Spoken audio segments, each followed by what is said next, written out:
I don't really mind the turnout, to be honest, because you're here and a few other media houses were here, and that is enough to get our message across to the world. I think people around the world are very tired of protests at the moment. We've got Brexit, we've got Trump, what's happening in France, Africa's politics. So we haven't really been expecting massive turnouts this year. So today there'll be 72 cities around the world that are holding events and protest marches, and it is to highlight the situation that we find our wildlife in today.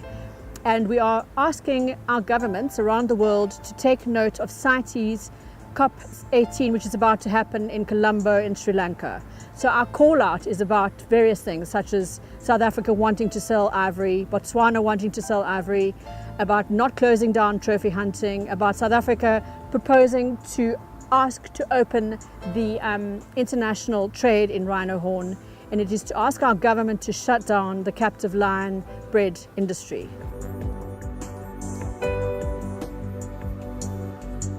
We do find it interesting the number of seizures that have happened in Hong Kong specifically, and most of that horn looks to us as if it has been horn that has been grown rather than from live rhino, as in poached rhino.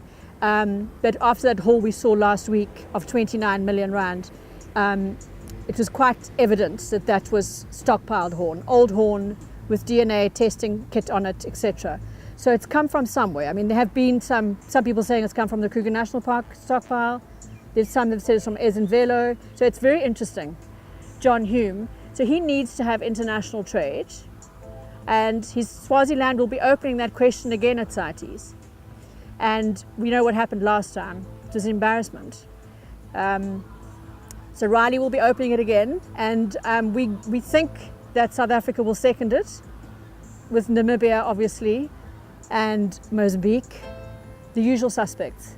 And we just got to hope that we have enough voices shouting at Dom.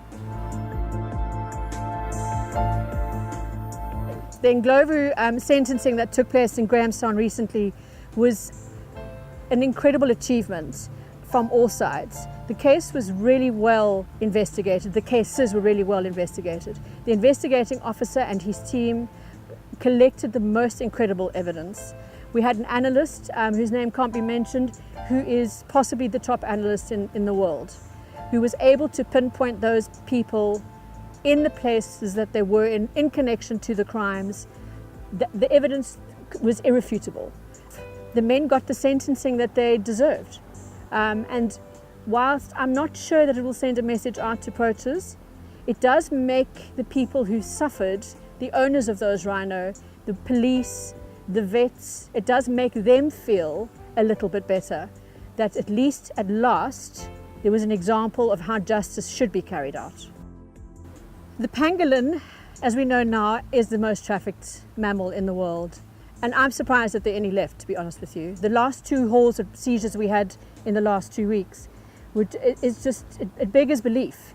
And although that mammal has been put onto Appendix 1, it's meant to have the highest protection, it's not working. Somewhere it's not working. And one of the questions I have to ask about these seizures which we keep having, it's amazing that it's not getting through, but you almost want it to get through, to find out who the end user is and where it's coming from, because somehow, where is that information going to? I just find it alarming that you can have all that rhino horn caught, but nobody knows where it was going to and where it came from. It's impossible.